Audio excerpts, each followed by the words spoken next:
اللہ اللہ اللہ اللہ اللہ اللہ اللہ اللہ الحمد للہ رب العالمین والصلاة والسلام علی حبیبہ محمد وآلہ وصحبہ اجمعین۔ اعوذ باللہ من الشیطان الرجیم، بسم اللہ الرحمن الرحیم۔ یا ایھا الذین آمنوا اذکروا اللہ ذکرا کثیرا وسبحوہ بکرۃ واصیلا۔ هو الذی یصلی علیکم وملائکتہ لیخرجکم من الظلمات الی النور وکان بالمؤمنین رحیما۔ تحیتہم یوم یلقونہ سلام وأعد لهم اجرا کریما۔ اللہم سبحانک لا علم لنا الا ما علمتنا انک انت العلیم الحکیم۔ رب اشرح لی صدری ویسر لی امری واحلل عقدۃ من لسانی یفقہوا قولی۔ رب زدنی علما۔ مولا یا صلی وسلم دائما ابدا علی حبیبک خیر الخلق کلہم۔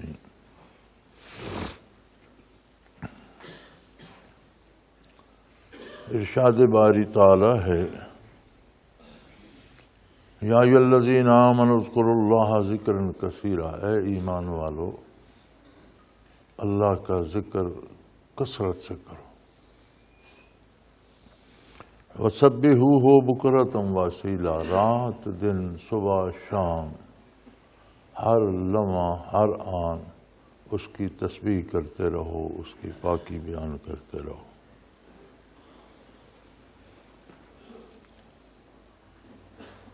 اللہ کریم نے جتنی عبادات فرض کی ہیں ان کے اوقات معین ہیں، روزہ ہو، نماز ہو، حج ہو، زکوٰۃ ہو، سب کے اوقات معین ہیں، طریقہ کار معین ہے۔ لیکن جب ذکر کا حکم آتا ہے تو اس میں صرف ایک شرط عائد کی گئی ہے کہ اللہ کا ذکر کثرت سے کرو۔ کسی موسم کی قید نہیں، کوئی وقت کی قید نہیں، کسی صورتحال کی قید نہیں۔ اب آدمی دن بھر، شب بھر، رات دن کے مختلف کام سر انجام دیتا ہے، کھاتا پیتا ہے، روزگار کرتا ہے، سوتا جاگتا ہے، لیکن کسی حالت میں کہیں بھی ذکر کرنے کا حکم موجود ہے، ذکر کرنے سے نہیں روکا گیا۔ الذین یذکرون اللہ قیاما وقعودا وعلی جنوبہم، وہ لوگ جو اللہ کا ذکر کھڑے ہوئے بھی کرتے ہیں، بیٹھے ہوئے بھی کرتے ہیں، لیٹے ہوئے بھی کرتے ہیں، ہر وقت ہر حال میں۔ وضو نماز کی شرائط میں سے ہے، بہت بڑی شرط ہے نماز کی۔ وضو بجائے خود فرض نہیں ہے، پاک رہنا یا باوضو رہنا عبادت ہے، لیکن ہر وقت وضو میں رہنا فرض نہیں۔ نماز فرض ہوتی ہے تو اس کے لیے وضو فرض ہو جاتا ہے، نماز کے واسطے سے فرض ہوتا ہے۔ یہاں کوئی وضو کی قید بھی نہیں ہے ذکر کے لیے کہ اس کا وضو ہو تو وہ ذکر کرے، وضو نہیں ہے تو کرے، یا اس صورت میں کھڑا ہو، یا منہ قبلہ کی طرف ہے یا نہیں ہے، لباس پاک ہے یا کوئی اس پہ چھینٹیں پڑ گئی ہیں، کچھ ہو گیا، کچھ بھی نہیں، ہر حال میں ہر وقت ہر صورت ذکر کرتے رہو، اور ذکر کثیر کرو۔ کثیر آپ سمجھتے ہیں زیادتی کو کہتے ہیں، وہ آدمی دن بھر میں کتنے کام کرتے ہیں، فرمایا جو کچھ کرتے ہو اس سب سے زیادہ جو عمل ہو وہ ذکر ہو۔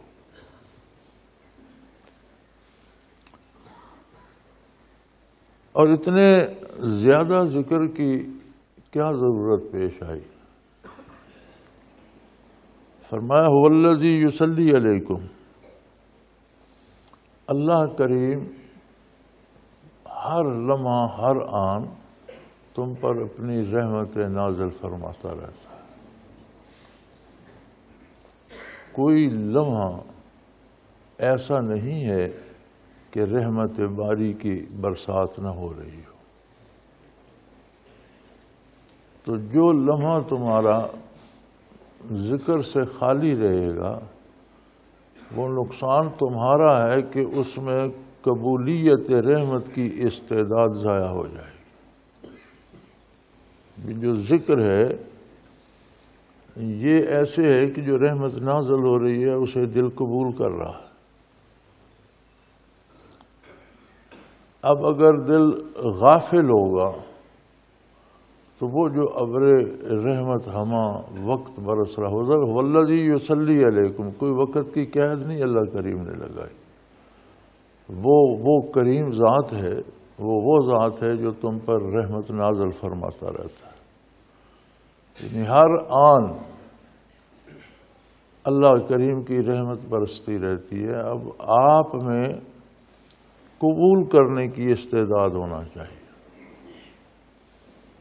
بارش برستی ہے، چٹان پہ برستی ہے تو اور اثر ہوتا ہے، کوئی تھوڑی بہت اس پر اگر مٹی ہو بھی تو وہ بھی بہہ جاتی ہے۔ عام جگہوں پہ برستی ہے تو جنگل، صحرا، میدان، پہاڑ سبزے سے بھر جاتے ہیں۔ اچھی طرح سے تیار کی ہوئی اور بیج ڈالی ہوئی کھیتیوں پہ برستی ہے تو پھر فصلیں اگتی ہیں۔ درختوں پہ برستی ہے تو وہ پھل لاتے ہیں، بڑھتے پھلتے پھولتے۔ تو انسانی قلب بھی بیدار رہنا چاہیے اور ذاکر رہنا چاہیے، یعنی ہمہ وقت ذکر ہو اور قلب جو ہے وہ ہمہ وقت یاد الہی میں بیدار رہے۔ انبیاء علیہ السلام کا کمال یہی ہوتا ہے کہ ان کے قلب اس قدر بیدار ہوتے ہیں کہ حضور اکرم صلی اللہ علیہ وآلہ وسلم کا ارشاد ہے، اے نایت نامان ولا ینام قلبی، میری آنکھیں سو جاتی ہیں لیکن میرا دل نہیں سوتا۔ اور انبیاء کی نیند ناقص وضو نہیں ہوتی۔ انبیاء اگر سو بھی جائیں تو نیند سے ان کا وضو نہیں جاتا، اس لیے کہ ان کا قلب اتنا بیدار ہوتا ہے کہ اسے خبر ہوتی ہے کہ وضو ہے۔ نیند سے وضو کیوں چلا جاتا ہے؟ آدمی کو خبر نہیں ہوتی کہ وضو رہا ہے یا نہیں رہا۔ تو جب آپ کو پتہ ہی نہیں رہا تو پھر وہ یقینی تو نہ رہا کہ وضو ہے، اس لیے وضو کرنا پڑتا ہے۔ نیند ناقص وضو ہوتی ہے، نیند سے وضو ٹوٹ جاتا ہے۔ انبیاء کا وضو نیند سے نہیں ٹوٹتا۔ نبی کریم صلی اللہ علیہ وسلم کا ارشاد ہے کہ میری آنکھیں نیند لیتی ہیں، سوتی ہیں، میرا دل نہیں سوتا۔ تو گویا یہ ذکر بیداری دل کے لیے ہے کہ اپنی حیثیت کے مطابق اس کا ہر فرد کا دل، ہر مومن کا دل بیدار رہے، اور یہ نعمت مومنوں کے لیے ہے۔ کیونکہ یہاں ارشاد فرمایا یا ایھا الذین آمنوا، کفر چٹان ہے، کافر کا دل چٹان کی طرح ہوتا ہے، وہ باران رحمت کی قبولیت کی استعداد سے محروم ہوتا ہے۔ ہاں اگر ایمان لے آئے تو اسے بھی وہ نعمت عطا کر دی جاتی ہے، کیونکہ انسان کی انسانیت نور ایمان سے ہے۔ نور ایمان نہ رہے تو جس طرح اور باقی جانور پھرتے ہیں، ایک جانور آدمی کی صورت میں بھی پھرتا رہتا ہے، جیسے قرآن نے ارشاد فرمایا اولئک کالانعام، یہ جانوروں کی طرح ہیں، ان میں انسانیت نہیں ہے۔ جو ایمان نہیں لاتے وہ شرف انسانی سے محروم رہتے ہیں۔ بل ہم اضل، بلکہ یہ جانوروں سے گئے گزرے ہیں کہ ان میں استعداد رکھی تھی اللہ نے ایمان لانے کی، صرف انہیں اختیار دیا کہ اپنی مرضی سے ایمان لائیں یا نہ لائیں، اس کے لیے انبیاء بھیجے، کتابیں بھیجی، پھر بھی یہ ایمان نہیں لائے تو یہ بھی ایک جانور ہے جو باقی جانوروں میں پھر رہا ہے۔ تو ذکر کثیر صرف وہ ہے جو دل کی دھڑکنوں میں بس جائے۔ یوں تو شریعت کے مطابق کوئی کام بھی کیا جائے تو وہ عملاً ذکر ہے، اللہ کی یاد اس میں موجود ہے۔ ایسا کیوں کر رہے ہو؟ ایسا کرنے کا حکم اللہ کریم نے دیا۔ نماز، روزہ، تلاوت، تسبیحات ذکر لسانی ہے، زبان سے ذکر کیا جاتا ہے۔ عمل میں بھی انقطاع آ جاتا ہے، ذکر لسانی میں بھی انقطاع آ جاتا ہے۔ آدمی کہیں اور اس دن بھر تو ساری اور زندگی کے کتنے کام ہیں اس طرف بھی مصروف ہونا ہے، کتنی باتیں کرتا ہے، پھر جب سو جاتا ہے تو زبان چپ ہو جاتی ہے، کوئی بے ہوش ہو جاتا ہے تو زبان چپ ہو جاتی ہے۔ قلب جب ذاکر ہو جائے تو اس کی دھڑکنوں میں ذکر بس جاتا ہے، ہر سانس ذاکر ہو جاتی ہے، دل کی ہر دھڑکن ذاکر ہو جاتی ہے، بلکہ بدن کے روئیں روئیں میں سما جاتا ہے اور ہر ذرہ وجود کا ذاکر ہو جاتا ہے۔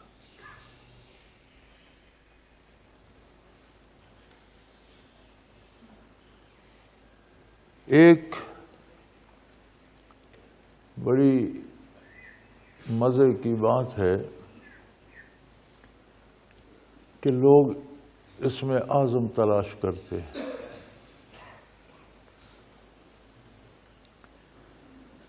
اور اس میں اعظم ہے کیا؟ یہ بڑی لمبی بحثیں ہیں اس میں۔ لوگ کیوں اس میں اعظم تلاش کرتے ہیں؟ لوگوں کا خیال ہے کہ جس سے اس میں اعظم آ جائے یا پتہ چل جائے یہ اس میں اعظم ہے، اس کا وظیفہ کرے تو پھر جو چاہے دنیا میں وہ ہوتا ہے۔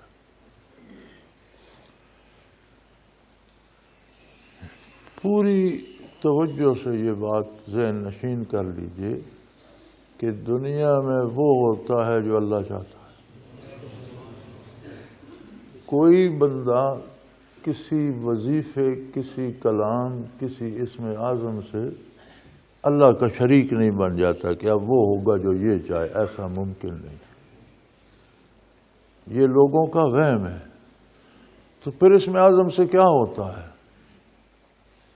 اسم اعظم سے یہ ہوتا ہے کہ دل کی صفائی بہت اعلیٰ درجے کی ہوتی ہے، قبول رحمت کی استعداد زیادہ ہو جاتی ہے، اور عام آدمی کے سجدوں سے، کئی لوگوں کے ہزاروں سجدوں سے اس کا ایک سجدہ بھاری ہو جاتا ہے، اتنی رحمت قبول کرتا ہے کہ اس کا ثواب بڑھ جاتا ہے۔ وہ اسم اعظم ہے کیا؟ بڑی سادہ سی بات ہے، اس میں کوئی ایسی تکنیک نہیں ہے کہ جی نہیں ملتا۔ کیوں نہیں ملتا؟ اسم اعظم کا ترجمہ بنتا ہے کہ سب سے بڑا نام۔ اب بے شمار لوگوں نے مختلف آیات لکھی ہیں کہ اس میں اسم اعظم ہے، اس میں اسم اعظم ہے۔ جتنی آیات لکھی ہیں ان میں اللہ ہی موجود ہے۔ اللہ کریم کے 99 نام سارے صفاتی نام ہیں، ہر نام میں اللہ کریم کی ایک صفت مذکور ہے۔ اللہ ذاتی نام ہے جس میں ساری صفات سما جاتی،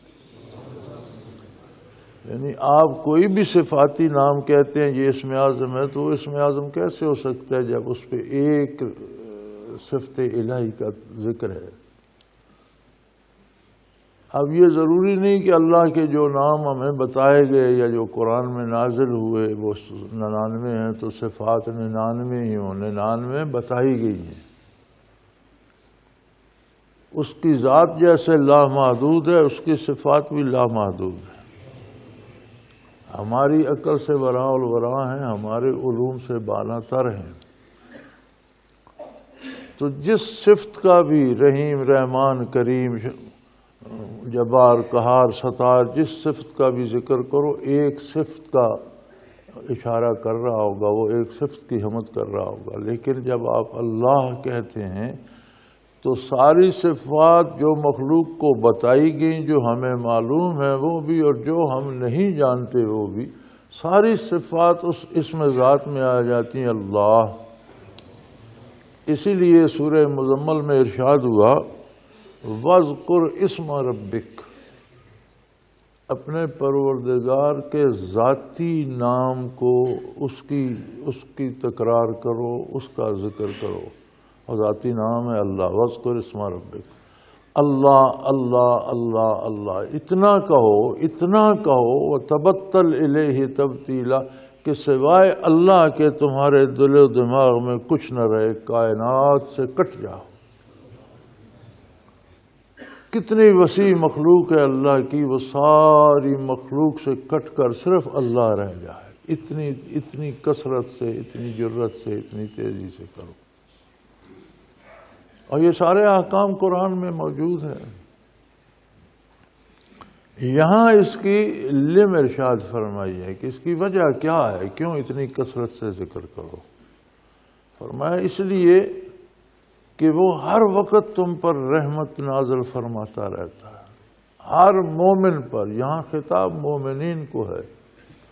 کافر رحمت کی استعداد سے محروم ہے، کافر کو رحمانیت ملتی ہے اللہ کی۔ یہ دو نام اکٹھے آ جاتے ہیں بسم اللہ شریف میں، جیسے بسم اللہ الرحمن الرحیم۔ الرحمن بہت وسیع رحمت والا، چونکہ وہ خالق ہے سب کا رب ہے، رب العالمین ہے۔ اور رب وہ ہستی ہے جو ہر ایک کی ضرورت ہر وقت، ہر جگہ، ہر حال میں پوری کر رہا ہو۔ تو کافر بھی اس کی مخلوق ہے، جانور بھی اس کی مخلوق ہے، شجر و حجر اس کی مخلوق ہے۔ تو ہر ایک کی زندگی کی ضرورتیں جو ہیں وہ اسے عطا فرما رہا ہے۔ اس کی صحت، اس کی اولاد، اس کے عہدے مرتبے، مال و دولت، بلکہ قرآن کریم میں ارشاد ہوتا ہے کہ یہ تو میں نے ایمان والوں پر رحم فرمایا۔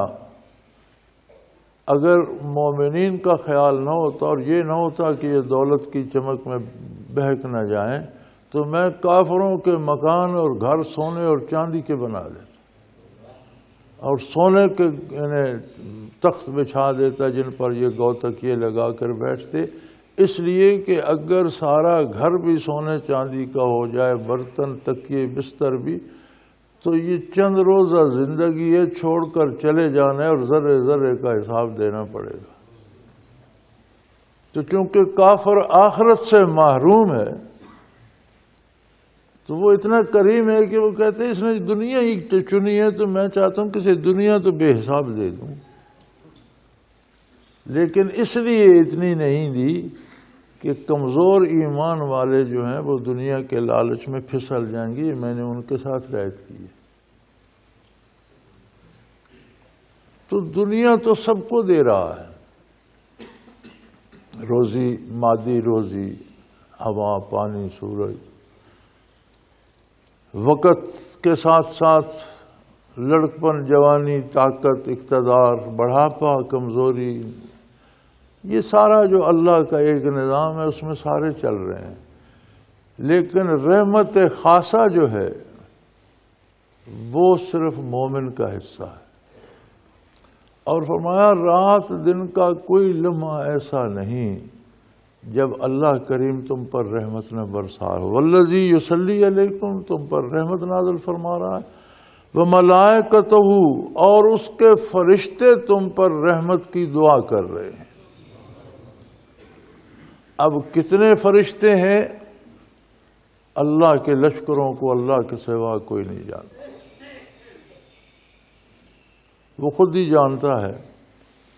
تو فرشتے بھی مومنین کے لیے دست بدعا ہوتے ہیں کہ اللہ ان پر مزید رحمت نازل فرما، ان پر مزید کرم فرما، یصلی علیکم، ہر وقت تم پر نزول رحمت کی دعا کرتے ہیں۔ جب یہ یصلی کی نسبت جب اللہ کی طرف ہوتی ہے تو معنی ہوتا ہے کہ رحمت نازل فرما رہا ہے، جب فرشتوں کی طرف ہوتی ہے تو طلب کے رحمت کر رہے ہیں۔ اسی سے صلاۃ اور درود شریف ہے نا جو ہمیں حکم ہے، صلو علیہ وسلم تسلیما۔ ہماری صلاۃ بھی یہ ہے کہ ہم حضور اکرم صلی اللہ علیہ وسلم کے لیے نزول رحمت کی دعا کرتے ہیں، اسی کو درود کہتے ہیں۔ درود درہ یدر سے مشتق ہے۔ درود کا مطلب یہ ہے وہ عمل جو مسلسل جاری رکھا جائے، جس میں انقطاع نہ آئے۔ تو فرمایا میں میرے ایمان والے بندو کثرت سے ذکر کرو، اور جب دل ذاکر ہو جائے، رگ رگ میں ذکر سما جائے، یہ کھربوں سیل جو وجود میں ہیں ہر سیل علیحدہ ذکر کرنے لگ جائے تو یہی اسم اعظم بن جاتا ہے۔ اور اسم اعظم کا نتیجہ یہ ہے کہ ایک بندہ سجدہ کرتا ہے، درود شریف پڑھتا ہے، تلاوت کرتا ہے، تو اس کی زبان کر رہی ہے، اس کی زبان تسبیح کر رہی ہے سبحان ربی الاعلی۔ جب دل ذاکر ہو جائے اور اس کے ساتھ بدن کے سارے ذرات ذاکر ہو جائیں، جو ساتھ میں لطیفے سے سارے ذاکر ہو جائیں، کسی کو 7 لطیفے بھی نصیب ہو جائیں تو اس کا ہر باڈی سیل ذاکر ہو جاتا ہے، 10 خرب سیل ذاکر ہو جاتا ہے۔ تو ایک بندہ سجدہ کرتا ہے، اس کی زبان سبحان ربی الاعلی کہتی ہے، ایک بندہ سجدہ کرتا ہے تو زبان سے لے کر ہر باڈی سیل تک سبحان ربی الاعلی کہتا ہے، تو کتنا فرق پڑا۔ 10 خرب سیل سائنسدان کہتے ہیں کہ ہر وجود میں ہیں، تو ہر لمحے زبان 3 بار کہتی ہے تو 10 خرب سیل اگر 3 بار بھی کہیں تو وہ تو 30 خرب بنتا ہے۔ ایک بندے نے سجدہ کیا، دل ذاکر نہیں ہے تو اس نے 3 بار سبحان ربی الاعلی کہا، اور ایک کا دل ذاکر ہے، وجود ذاکر ہے، تو اس نے 30 خرب بار سبحان ربی الاعلی کہا۔ تو پھر اسم اعظم کیا ہوا؟ یہی اسم اعظم ہوا نا کہ اللہ کا نام دل میں رچ جائے تو اسم اعظم نصیب ہو گیا۔ اور ذکر اس لیے نہیں کرنا کہ لوگ مجھے پارسا کہیں، ذکر اس لیے نہیں کرنا کہ مجھے کشف ہو جائے، یہ نہیں سوچا جا سکتا کہ اب میں جو کہوں، جو میں کہوں وہ ہوگا، یہ تو سرے سے شرک ہے۔ اللہ کی بادشاہت میں کوئی اس کا شریک نہیں، نہ اس کی ذات میں نہ اس کی صفات، نہ مخلوق میں یہ استعداد ہے کہ وہ شریک ہو سکے۔ ہوتا وہی ہے جو وہ چاہتا، اور ہوگا بھی وہی جو اس کی پسند ہے۔ کوئی بندہ کچھ بھی کر لے، اس کی پسند دنیا پہ نافذ نہیں ہو سکتی۔ جو جس کے ساتھ ہو رہا ہے اس کے اپنے اعمال کا نتیجہ ہے، اس کے اپنے کردار کا نتیجہ ہے، اس کے اپنے پیدا کرنے والے پالنے والے کے فیصلے ہیں، وہ ہر ایک پہ نافذ ہو رہے ہیں۔ تو اسم اعظم کی جستجو اس لیے کہ آئندہ جو میں کہوں گا وہ ہوگا، یہ تو نظریہ ہی غلط ہے۔ اسم اعظم وہ اسم ذات ہے کہ جو رحمت الہی ہر آن مومنین کے لیے برس رہی ہے، اسے زیادہ سے زیادہ جذب کر سکے، زیادہ سے زیادہ قبول کر سکے۔ ایک بندہ تسبیح پڑھتا ہے، اس کی زبان تسبیح پڑھ رہی ہے۔ ایک بندے کے سارے لطائف روشن ہیں تو اس کی صرف زبان نہیں پڑھ رہی، اس کے ساتھ 10 خرب سیل بھی پڑھ رہے ہیں۔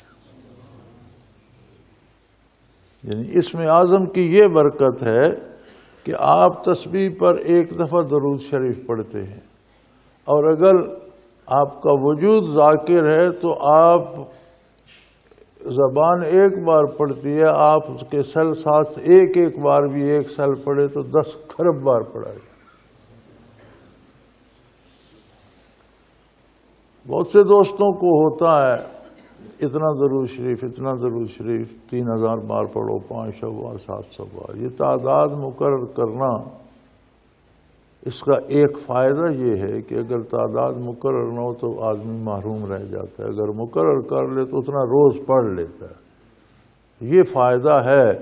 ورنہ ضروری نہیں ہر آن اور ہر لمحہ یہ جاری رہنا چاہیے۔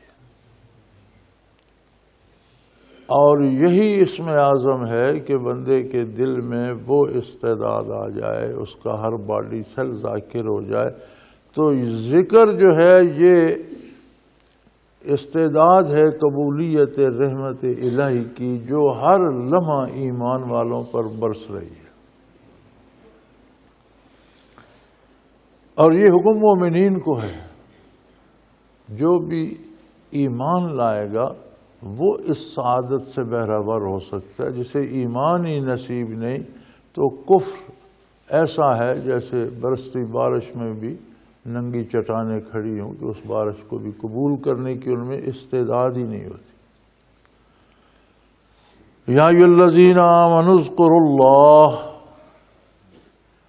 یہاں بھی وہی اسم ذات استعمال ہوا ہے، اللہ کا ذکر کر، اور یہی اسم اعظم ہے۔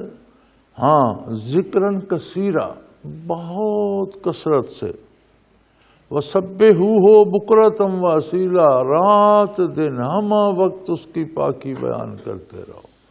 دل ذاکر ہو جائے تو بھی زبان پہ غفلت نہیں آنی چاہیے کہ جی میرا تو دل ذاکر ہے، میں نے زبانی کیا کرنا ہے۔ نہیں، تلاوت کرو، درود شریف پڑھو، اللہ اللہ کرو، تسبیحات پڑھو، دل ذاکر کرو، وجود کا ذرہ ذرہ ذاکر کرو، زبان کو بھی ذکر الہی سے تر رکھو۔ زبان کی کثرت یہ ہے کہ دن بھر میں جتنی باتیں ہم کرتے ہیں ان میں سب سے زیادہ بات اللہ کا ذکر ہو،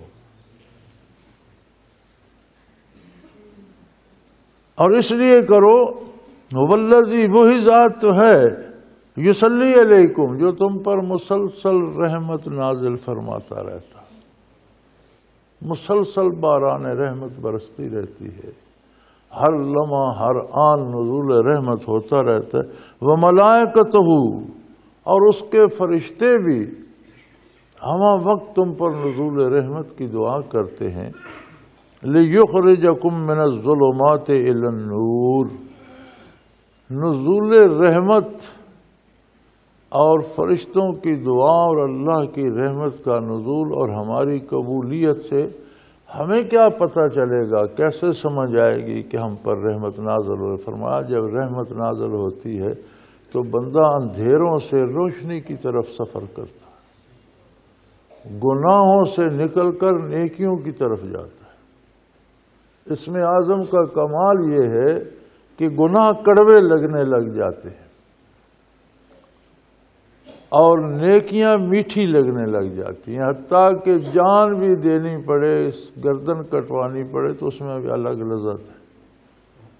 اگر اللہ کی راہ میں ہو تو اس کی اپنی لذت ہے، حتیٰ کہ حضور صلی اللہ علیہ وسلم نے ارشاد فرمایا کہ قیامت کو اللہ کریم شہداء سے پوچھیں گے کہ کیا چاہتے ہو، جو چاہتے ہو تم، تو وہ کہیں گے بار الہ، ایک دفعہ پھر دنیا میں بھیج دے اور وہیں ہمیں پھر سے اسی طرح شہادت نصیب ہو اور اس کی وہ لذت نصیب ہو۔ ارشاد ہوگا دنیا تو ختم ہو گئی، اب یہاں کا جو چاہتے ہو وہ مانگو۔ یعنی وہ لذت انہیں برزخ میں بھی یاد رہی۔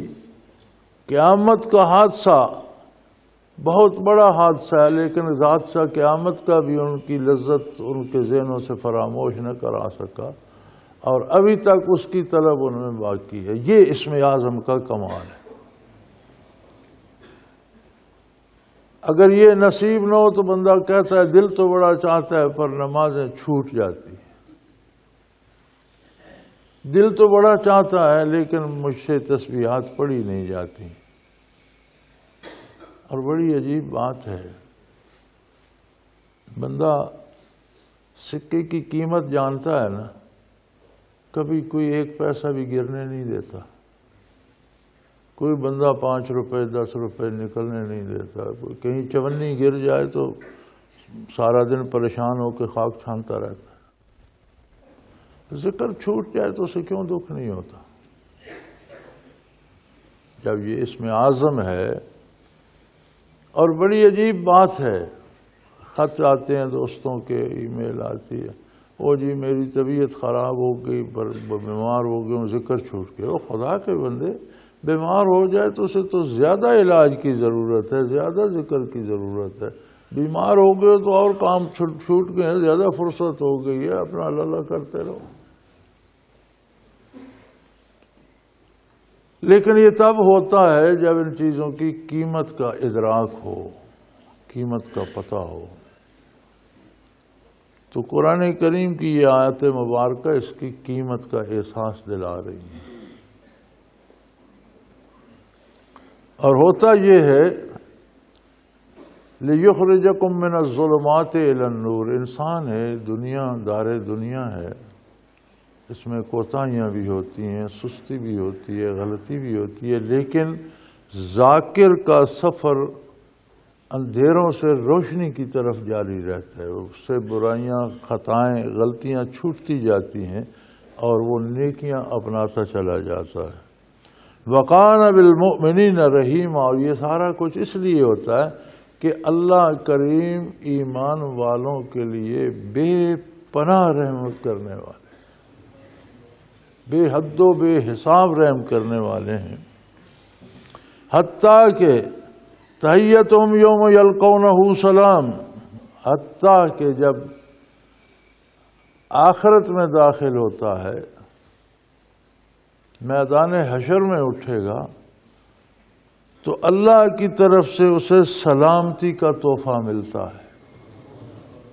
تحیتہم یوم یلقونہ سلام، جب اس کی بارگاہ میں حاضر ہوں گے تو انہیں اس کی طرف سے سلامتی کا تحفہ ملے گا۔ جیسا نبی کریم صلی اللہ علیہ وسلم کا ارشاد ہے، من مات فقد قام قیامتہ، کما قال رسول اللہ صلی اللہ علیہ وآلہ وسلم، کہ جو مرتا ہے ایک طرح سے اس کی تو قیامت قائم ہو جاتی ہے، دنیا سے تعلق ختم ہو جاتا ہے، آخرت میں جا بستا ہے۔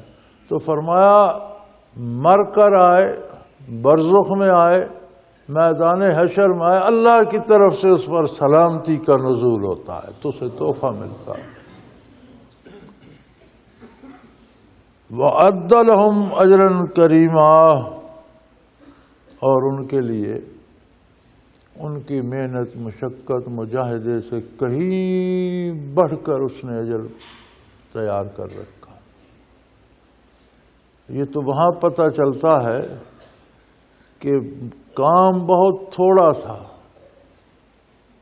چند برسوں کی ریاضت اور چند برسوں کی عبادت تھی، لیکن وہاں لامحدود مدت کے لیے، نہ ختم ہونے والی زندگی کے لیے انعامات کے انبار لگ گئے۔